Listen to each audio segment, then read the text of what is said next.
Guys, अगर आप आज के दिन इंडेक्स पे नज़र डालेंगे तो Nifty media, metals, energy, FMCG, auto और पीएसयू बैंक, फार्मा, आईटी और जितने भी हैं निफ्टी बैंक, इन सब में आपको सबसे ज़्यादा फॉल आईटी में दिखेगा। कितना है वो? 4.7%। और आईटी में भी जो स्टॉक सबसे ज्यादा गिरे हैं उनका नाम है इन्फोसिस, एलटीआर माइंट्री, टेक महिंद्रा, पर्सिस्टेंट, कोफोर्ज, एचसीएल, एलटीटीएस एक्सेट्रा। तो आज के पूरे दिन जब दिन की शुरुआत हुई थी तो इन्फोसिस तो शुरू से गिरा हुआ था। पर्सिस्टेंट और एलटीआई माइंट्री लड़ाइयाँ कर रहे थे सेकेंड पोजीशन के लिए। लेकिन जिनको नहीं पता, इन्फोसिस सिर्फ इतना ही नहीं गिरा था, ये इससे भी ज़्यादा गिरा था। चलिए इस वीडियो में बात करते हैं सारी आईटी कंपनीज की और उनके इन्वेस्टमेंट लेवल्स की। कहाँ कहाँ पे हम लोग एसआईपी कर सकते हैं, कौन से स्टॉक में कहाँ पे एसआईपी नहीं करना चाहिए। तो चलिए शुरू करते हैं इन्फोसिस के साथ।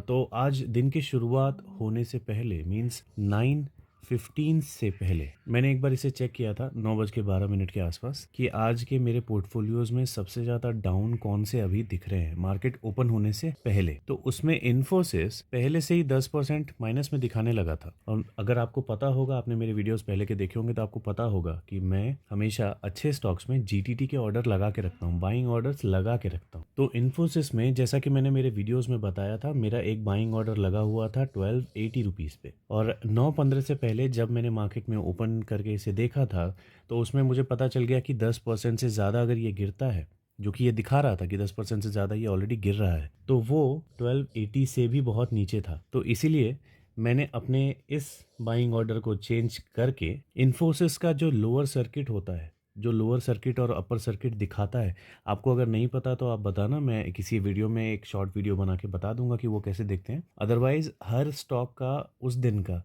लोअर सर्किट और अपर सर्किट हर स्टॉक का आप देख सकते हो मार्केट डेप्थ में। तो उसमें जाके मैंने जब देखा तो इन्फोसिस का आज का लोअर सर्किट था 1250 रुपये 30 पैसे का, और यही मैंने अपना अगला बाइंग लेवल लगा लिया। ठीक है, तो मेरे दिमाग में ये था कि अगर ये लोअर सर्किट मारता है तो मेरा ये इतने पे बाय हो जाए, और वही हुआ। 1250.30 पे मेरा इन्फोसिस बाय हुआ। लेकिन कुछ आधे घंटे के बाद वो लोअर सर्किट भी ओपन हो गया, और उसके बाद अगला लोअर सर्किट बना 1180.85 का, जो कि इसने रीच नहीं किया। अदरवाइज मुझे अच्छा खासा लॉस दिख जाता आज के बाइंग के बाद। खैर, मुझे ये लोअर सर्किट ओपन होने वाली चीज़ पहले से पता थी कि ऐसा होता है, लेकिन हमेशा ऐसा होता है ये नहीं पता था, कब किस सिचुएशन में किया जाता है मुझे नहीं पता था। तो 1180.85 ये ओपन होके फिर से हो गया था। अब शायद ऐसा भी हो सकता है कि अगर ये 1180.85 हो जाता तो एक नया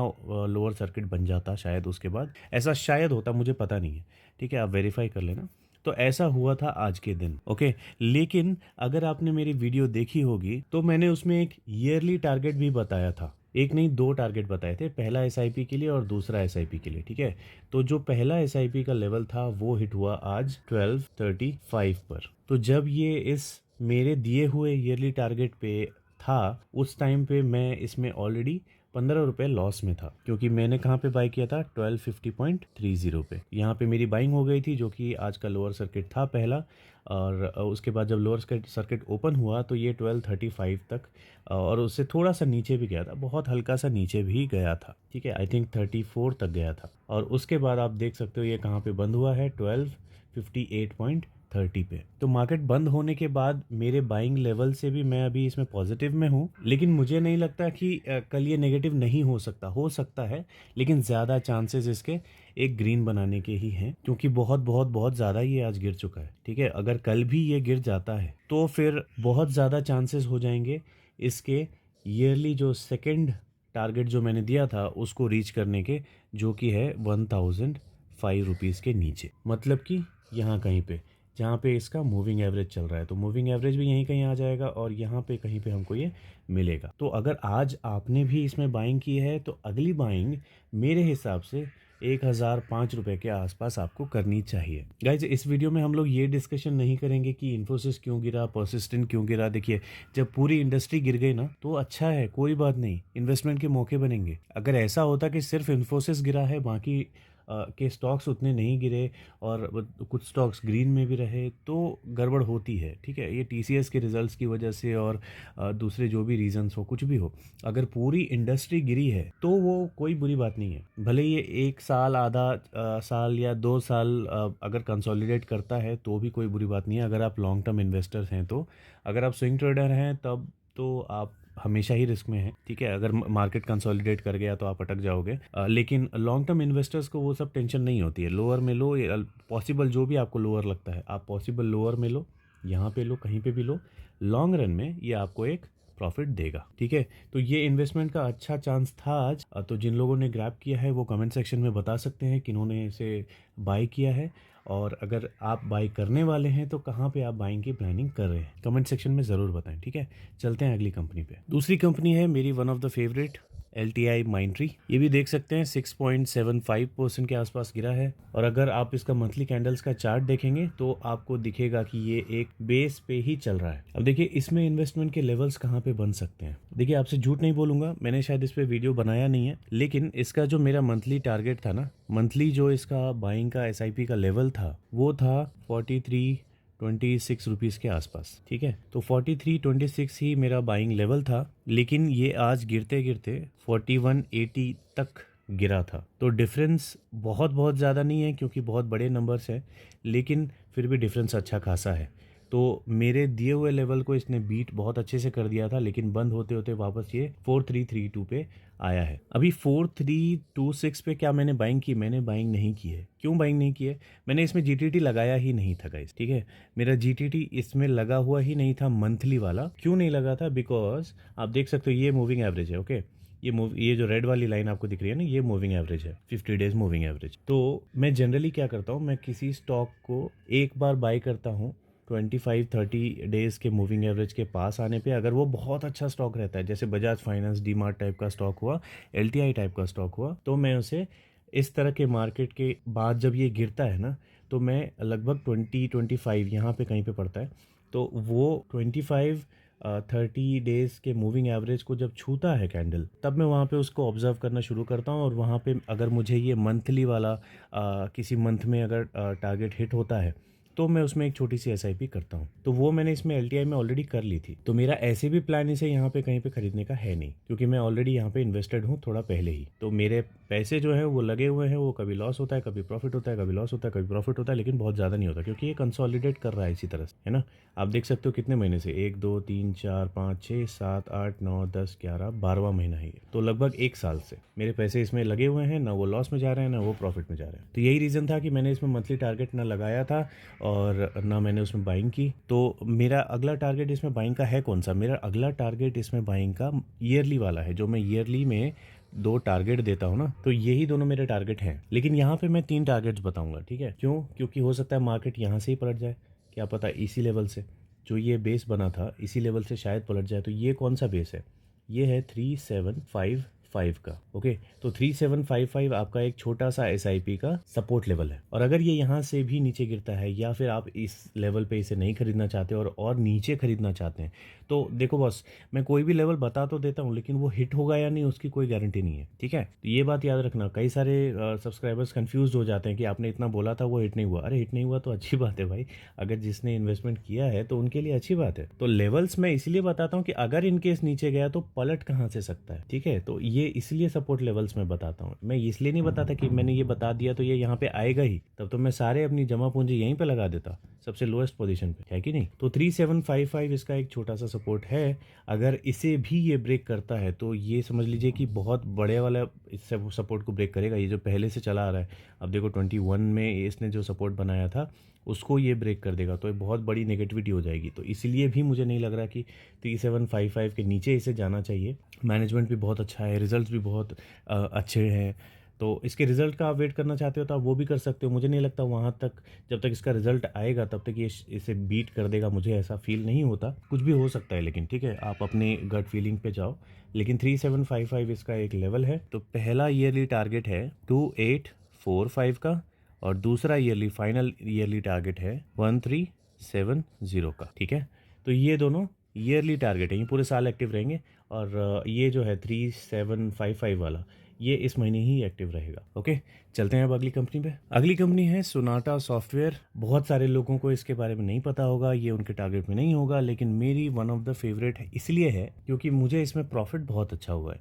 ठीक है, मैंने इसमें एक तुक्का लगाया था जो कि लग गया, भिड़ गया। ठीक है, मैंने इसमें इन्वेस्टमेंट किया था 495 पे, जो मेरा मंथली टारगेट होता है। मैंने उसमें 495 पे इस पे इन्वेस्टमेंट किया था और वहाँ से ये कभी वहाँ पे आया ही नहीं, मेरे बाइंग के बाद कभी नहीं आया।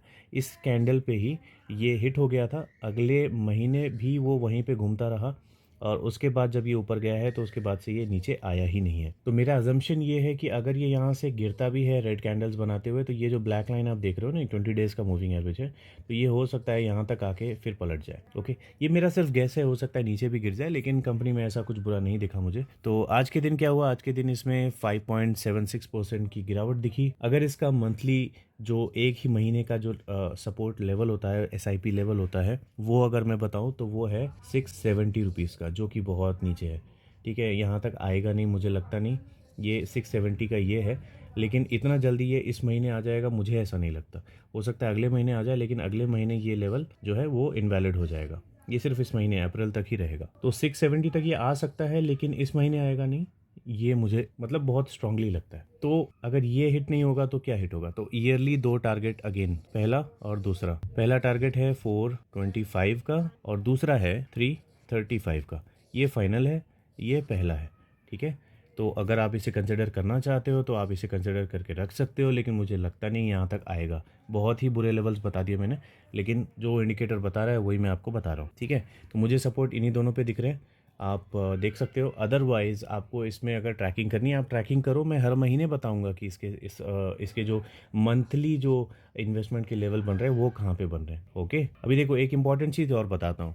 अभी अगर मंथली लेवल इसका हिट होता है तो यहाँ पे क्यों बना वो मंथली लेवल, क्यों? क्योंकि मैंने आपको बताया, देखो मूविंग एवरेज के आसपास एक हद तक गिर जाना चाहिए स्टॉक, तब जाके आप इस किसी भी स्टॉक के मंथली लेवल को आप देखोगे। अभी वीबीएल उस तरह का स्टॉक नहीं है, वीबीएल कभी गिरता ही नहीं है। ठीक है, तो अगर वीबीएल में एक महीने में भी यहाँ पे, जैसे अभी ये टॉप है, बॉलिंजर का टॉप है, अगर ये यहाँ से यहाँ भी गिर गया ना, तो यहाँ पे अगर इन्वेस्टमेंट का चांस मिले तो उसमें इन्वेस्टमेंट किया जा सकता है, क्योंकि वो भागता भी वैसे ही है कि नहीं। लेकिन ये जो सोनाटा सॉफ्टवेयर है या कोई भी दूसरे मोस्टली जितने भी स्टॉक्स हैं, कोई भी वीबीएल के जैसा तो अभी फ़िलहाल के टाइम पे नहीं दिख रहा। तो वो स्टॉक जितने भी होंगे ना, वो जब अच्छा खासा गिर जाए तब जाके उसमें मेरे मंथली लेवल्स को कंसिडर किया जा सकता है। आई होप कि आपको समझ में आ रहा है मैं क्या बोल रहा हूँ। ठीक है, तो मेरे हिसाब से इसे एटलीस्ट इतना गिरना चाहिए आपको इसके पहले जो मंथली इन्वेस्टमेंट लेवल्स है वो देखने के लिए। अदरवाइज़ फिर आप कोई बुरी न्यूज़ अगर इसमें आती है तो जो मैंने दो लेवल्स बताए 425 के और 335 के, आप इन दोनों का वेट कर सकते हो। नहीं मिला कोई बात नहीं, दूसरे बहुत सारे स्टॉक्स हैं, टेंशन लेने की बात नहीं है। ठीक है, अगली कंपनी में चलते हैं। सोनाटा सॉफ्टवेयर से भी फेवरेट मेरी एक कंपनी है परसिस्टेंट सिस्टम, जो कि बहुत सारे लोगों के टारगेट में है। मैंने इसमें मेरा पहला जो इन्वेस्टमेंट किया था वो 3175 रुपीज़ पे किया था, इसीलिए मैं इसमें अच्छे खासे प्रॉफिट में हूँ। 3175 यहाँ का ही नहीं है, तो उतने भी अच्छे खासे में नहीं हो, यहीं पे कहीं पे है 3175। ठीक है, तो यहाँ पे ये बेस बना था, मैंने पहले कैंडल पे नहीं लिया था, ये मेरा मंथली टारगेट नहीं था बाय द वे। ठीक है, जो मंथली मेरा जो इंडिकेटर मैं आप लोगों को बताते रहता हूँ, ये वो टारगेट नहीं था। इसमें मैं बहुत ज़्यादा डेस्परेट था बाइंग करने के लिए। तो जैसे ये यहाँ पे आया, फिर इसने यहाँ कंसोलिडेट किया, फिर थोड़ा ऊपर गया, फिर नीचे आके कंसोलिडेट किया, तो यहाँ पे आप देख सकते हो एक डब्ल्यू पैटर्न बना। ठीक है, तो जब ये यहाँ से हल्का सा ग्रीन दिखाना शुरू हुआ तब मैंने इसमें बाइंग कर ली। मैंने यही सोचा था कि अगर कोई डब्ल्यू पैटर्न बनाता है तो एक बहुत अच्छी उसमें बुलिशनेस दिख सकती है, तो वही मेरा स्ट्रैटेजी था कि आप यहाँ पे देख सकते हो। फिर से मैं बता देता हूँ, ये एक डब्ल्यू पैटर्न बना रहा था। ओके, तो इसीलिए मैंने यहाँ पे बाइंग की। तो 3175 पे मेरी बाइंग थी। आज के दिन क्या हुआ, इसमें 4.26% के आसपास ये बंद होते होते गिरा हुआ दिख रहा है, जबकि ये 7-8-9% तक भी गिरा था। ठीक है, आज बहुत ज़्यादा ये गिर के उसके बाद रिकवर हुआ है। कहाँ से रिकवर हुआ है, जो मेरा इस मंथ का मंथली का टारगेट था 3969 का, ये वहीं से पलटा है। आज आप अगर देखोगे ना, तो ये शायद 3968 या 67 इन दोनों में से कहीं से टच होके ये ऊपर गया है। आप इसका डेली कैंडल का जब चार्ट देखोगे तो उसमें दिखेगा। तो सारे आईटी स्टॉक्स में सबसे ज़्यादा अच्छा हिट इसने दिया है मेरे मंथली टारगेट लेवल्स को। ठीक है, 3969। मैंने इसे बाय नहीं किया क्यों नहीं बाई किया, क्योंकि मेरे पास ये आसपास में ही था, तो मैं इतने पास में बाइंग नहीं करता, ठीक है। तो थोड़ा टाइम इसमें हो जाता तब शायद मैं इसमें बाइंग करता, तो इसलिए मैंने इसमें बाइंग नहीं की। तो मैं इसमें मंथली टारगेट तो नहीं दूंगा क्योंकि ऑलरेडी ये हिट हो चुका है। अगर ये दोबारा यहाँ तक आता है तो आप इसमें यहाँ पे कंसिडर कर सकते हो 3969 पे, लेकिन इसका जो ईयरली टारगेट है मैं वो आपको बता सकता हूँ, जो कि आना थोड़ा पॉसिबल नहीं दिखता मुझे। 2810 इसका पहला SIP का लेवल है और दूसरा लेवल 2090 का है, ठीक है। तो इस तरह का स्टॉक, इस तरह का स्ट्रॉन्गेस्ट स्टॉक 2810 पे आ जाए तो उसके लिए कोई बहुत ही हैवी रीज़न चाहिए, ठीक है।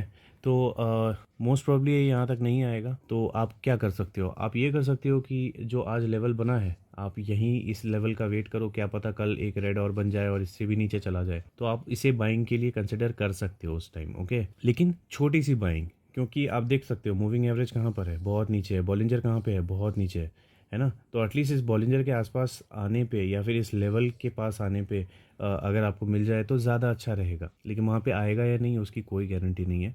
तो एक छोटा सा इन्वेस्टमेंट यहाँ पे कर लो, और उसके बाद उतना ही छोटा एक इन्वेस्टमेंट अगर ये यहाँ पे आ गया तो यहाँ पे कर लो, ठीक है। कैसे बताया था मैंने, 25% एंड देन 50%। तो 50% कहाँ किया जाता है, 50% किया जाता है सबसे नीचे, जो फाइनल अपना SIP का लेवल होता है ना, वहाँ पे किया जाता है।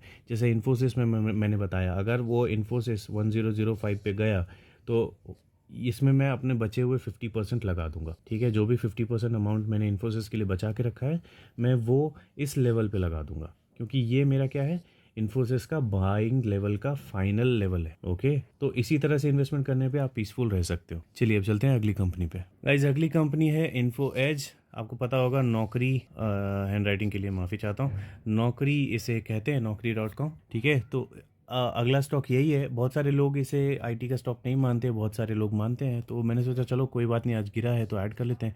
तो 4.09% के आसपास आज ये गिरा है। सीधा सीधा इसके लेवल्स बता देता हूँ, आपको क्लियरली दिख ही रहा होगा कि यहाँ पे ये बेस बना रहा है, ओके। तो अगर ये यहाँ से नीचे जाता है तो फिर आपको ऐसे बड़े बड़े रेड कैंडल्स देखने को मिल सकते हैं, लेकिन अदरवाइज नियर बाई जो इसका टारगेट है, मंथली टारगेट इसका बहुत दूर था, 3055 या 56 के आसपास था, ठीक है। तो ये इसका मंथली टारगेट था सिर्फ अप्रैल के लिए, और जो ईयरली टारगेट है इसके वो है 2820 एंड 1885, ठीक है। तो यही दोनों इसके फाइनल ईयरली टारगेट्स हैं, और पास का जो टारगेट है मैंने आपको बता दिया 3055, ठीक है। तो चलिए अगली कंपनी में चलते हैं। अगली कंपनी है कोफोर्ज। ये भी मैंने रिसेंटली ही लिया था, मैंने यहाँ पे इसे मिस कर दिया था पैसे ना होने की वजह से, लेकिन यहाँ पे मैंने इसे लिया था।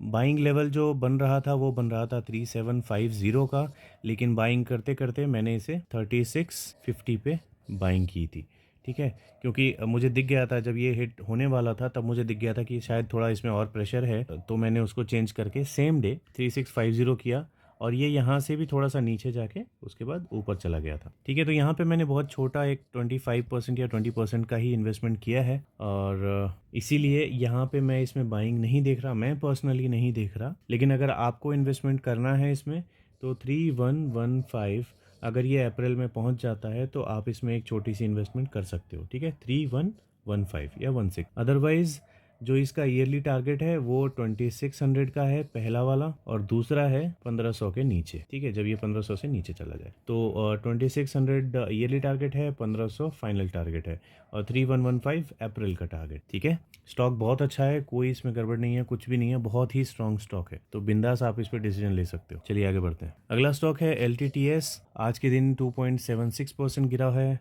तो गाइज इसमें मेरी बाइंग लगी हुई थी जनवरी में। ये जो जनवरी वाला आप देख सकते हो कैंडल, 2023 के जनवरी में मेरा इसमें बाइंग लेवल लगा हुआ था 3190 पे, लेकिन ये शायद 3200 या उसके आसपास से ही कहीं 10-15 रुपए के आसपास आते हुए ऊपर चला गया, ठीक है। तो ये हिट हुआ ही नहीं, तो इसलिए मेरे पास इसकी होल्डिंग है नहीं LTTS की, लेकिन ये बहुत अच्छा स्टॉक है, ओके। तो अगर आपको ये मिले तो आप इसे बाय करने के बारे में सोच सकते हो। आज के दिन गिरा तो बहुत था ये, मेरे ख्याल से 5% से ज़्यादा गिरा था, लेकिन बंद होते होते ये 2.76 पे आ गया। यही रीज़न है, बहुत स्ट्रॉन्ग स्टॉक है तो लोगों ने नीचे में बाइंग कर ली इसमें। लेकिन जो इसका मंथली टारगेट है, अगर इस महीने आपको ये 2960 के आसपास मिल जाए तो इसे छोड़ना बिल्कुल भी नहीं चाहिए, ठीक है। ये इसी लेवल पे कहीं पे मिलेगा, 2960 पे अगर मिलता है या इस लेवल के आसपास कहीं पे मिलता है तो इसे लिया जा सकता है, ठीक है। 25% आपके इन्वेस्टमेंट अमाउंट का इसमें डाल सकते हैं, या नहीं तो इसके जो ईयरली टारगेट है वो पहला लेवल है 2315 का, और दूसरा जो फाइनल लेवल है वो है 1155 का।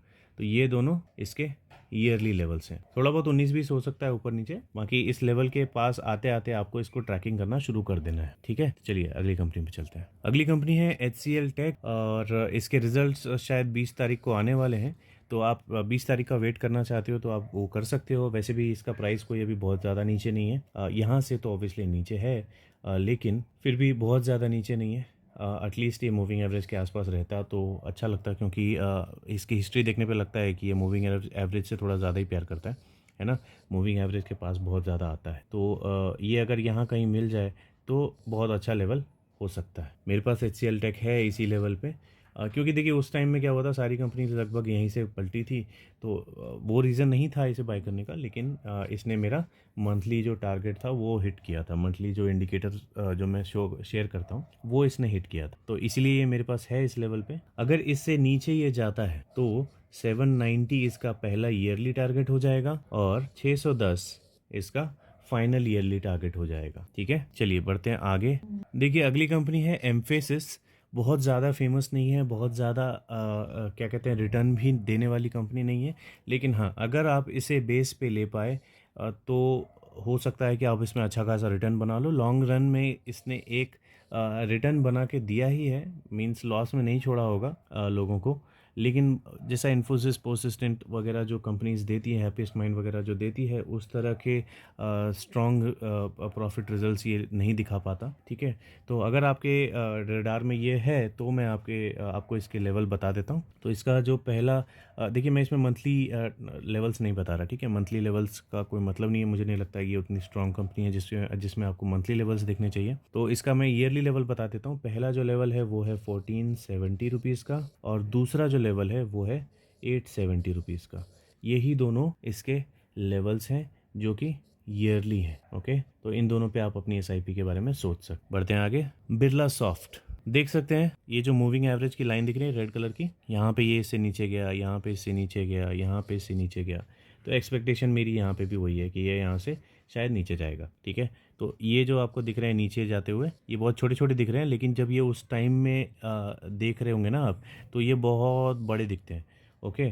तो इससे धोखा मत खा जाना कि ये शायद इतना ही जाएगा, उसके बाद पलट जाएगा। हो सकता है ये इतना चला जाए और पलट जाए, समझ रहे हो। तो ये गैप्स जो है ना ये बड़े हो सकते हैं, हाँ। लेकिन ये पक्की बात है कि ये बॉलिंजर को नहीं फाड़ेंगे, मतलब बहुत ज़्यादा नहीं नीचे चले जाएंगे, जैसा आज इन्फोसिस चला गया था डेली चार्ट में। तो इसमें इन्वेस्टमेंट्स के लेवल कहाँ है, इसमें भी मैं आपको मंथली टारगेट नहीं बताऊंगा, मैं आपको ईयरली टारगेट बताऊंगा। तो पहला ईयरली टारगेट है 180 रुपीज़ का, जो कि इधर ही कहीं है, और दूसरा जो ईयरली टारगेट है वो है 60 रुपीज़ का, जो आई होप कि ना जाए, ठीक है, क्योंकि यहाँ इतना गिरना मतलब कंपनी गड़बड़ होना। तो 180 इसका एक पहला इन्वेस्टमेंट लेवल है। आप यहाँ एक SIP कर सकते हो, दूसरी SIP 60 रुपीज़ के आसपास कर सकते हो। अगली बड़ी कंपनी है TCS, जिसकी वजह से सारी कंपनीज गिर रही हैं। तो ये खुद कितना गिरा, लगभग 3% के आसपास गिरा है आज। ये तो वैसे कल परसों से गिर रहा है, तो आज ये 3% के आसपास गिरा है। थोड़ा ज़्यादा गिरा था, लेकिन बाद में इसने रिकवर किया अपने आप को। TCS में अगर आपको अप्रैल में 2925 का लेवल दिखता है तो इसमें एक छोटी SIP की जा सकती है, ठीक है। 2925 पे एक छोटी SIP की जा सकती है, और बाकी ईयरली जो टारगेट्स हैं वो अचीव होना थोड़ा मुश्किल है, क्योंकि TCS ऐसी कंपनी है जो बहुत ज़्यादा नहीं गिरती और बहुत ज़्यादा भागती भी नहीं है, ठीक है।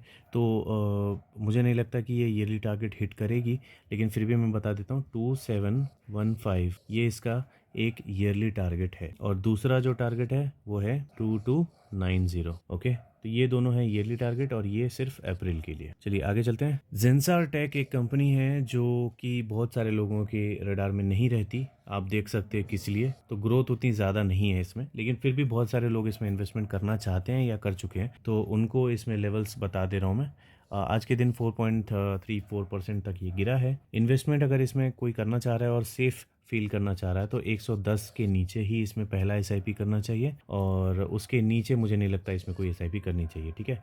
तो 110 तक अगर ये आता है तो आप इसमें बाइंग कर लो और स्विंग ट्रेडिंग करते हुए ऊपर में बेच दो। ये आप कर सकते हो, यहाँ ले लो, यहाँ बेचो, यहाँ खरीदो, यहाँ बेचो, तो आप ये काम कर सकते हो इसमें। बाकी लॉन्ग टर्म में आपको बहुत अच्छी ग्रोथ चाहिए तो ये आपके बुढ़ापे का सहारा नहीं बन सकता, ठीक है, तो इसे आप छोड़ सकते हो। अगली कंपनी है विप्रो, जो कि बहुत सारे लोगों को कंफ्यूज करके रखती है कि इसमें कहाँ इन्वेस्टमेंट किया जाए, हमसे मिस हो जाएगा। देखो गाइज, ये अभी वैसी कंपनी नहीं रही जो आपने स्टोरीज सुने थे ना, तो ये अब वो स्टोरीज वाली कंपनी नहीं रही। उतनी ज़्यादा ग्रोथ ये नहीं देती, प्रॉफिट शो नहीं करती। आप इसके प्रॉफिट रिजल्ट्स जाके आप चेक कर लो। ये अब उतनी अच्छी कंपनी नहीं रही जितना अच्छा आपने अपने गुरु से या अपने पेरेंट्स से सुना होगा, ठीक है। तो मुझे लगता है अगर आपने इसमें इन्वेस्टमेंट किया हुआ है कुछ टाइम पहले तक, तो आप इसमें अभी लॉस में ही होंगे। बहुत पहले वालों को तो कुछ नहीं कह सकते, लेकिन फिर भी जो प्रॉफिट होगा उनका बहुत बहुत ज़्यादा गिर चुका होगा ऑलरेडी। फिर भी अगर आपको इसमें इन्वेस्टमेंट के लेवल्स देखना है तो पहला जो मुझे लगता है इसमें इन्वेस्टमेंट्स का सही लेवल होगा वो होगा 300 रुपये के नीचे, ठीक है। 300 रुपये के नीचे, आई मीन 280, ये छोड़ दो, 280 इसका पहला लेवल है, और दूसरा लेवल है 140 रुपीज़, ठीक है। तो ये फाइनल है, ये दोनों ईयरली टारगेट है, 280 रुपीज़ एंड 140, ये ईयरली टारगेट है। तो 280 में पहला SIP कर सकते हैं, 140 में फाइनल SIP कर सकते हैं। उससे ज़्यादा नीचे ये गिरना नहीं चाहिए, अगर गिर गया तो बर्बाद हो जाएगा। बर्बाद मतलब कंपनी बंद नहीं हो जाएगी, हमारे लिए बेकार हो जाएगा। ओके, वीडियो बहुत लंबा हो गया है, लेकिन आई होप कि ये आपके काम आया होगा। इन्वेस्टमेंट के लेवल्स कहाँ पे होने चाहिए और कहाँ पे नहीं होने चाहिए, कौन से स्टॉक में इन्वेस्टमेंट करना है, कौन से में नहीं करना है, आपके क्या थॉट्स हैं, आप कमेंट सेक्शन में प्लीज़ शेयर कीजिए, ठीक है। थोड़ा मेरी भी हेल्प कीजिए यार, है ना। तो कमेंट सेक्शन में बताइए आपके क्या प्लान्स हैं, क्या पता मेरे प्लान्स उसकी वजह से चेंज हो जाए, है ना। क्या पता मुझे कोई नई इन्फॉर्मेशन मिल जाए जिससे मैं किसी बुरे स्टॉक में इन्वेस्ट करने से या बुरे टाइम में इन्वेस्ट करने से बच जाऊँ। तो कमेंट्स करिए, बताइए आप क्या कर रहे हैं, आपके क्या प्लान्स हैं, ठीक है। चलिए अब मिलते हैं अगली वीडियो में।